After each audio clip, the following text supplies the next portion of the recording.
আসসালামু আলাইকুম। আজকে দেখাবো সবজি লুডুস রেসিপি। পানির মধ্যে লুডুসগুলো দিয়ে দিলাম, টমেটো, আলু, কাঁচামরিচ, পেঁয়াজ। ফ্রাই প্যানে আলুটা ভেজে নেব, গ্যাসটা দিয়ে দেবো, কিছু সয়াবিন তেল দিয়ে দেবো, আলুগুলো ভাজে নেবো, ভেজে তেল দিয়ে দেবো, স্বাদ মতো লবণ,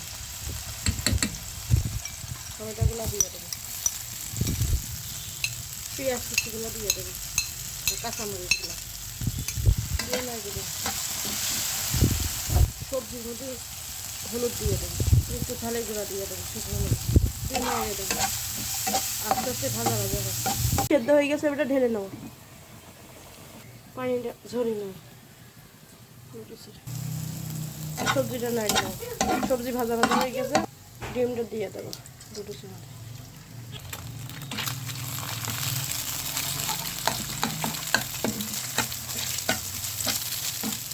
পানি ধরা হয়ে গেছে, লুডুসগুলো দিয়ে দেবো।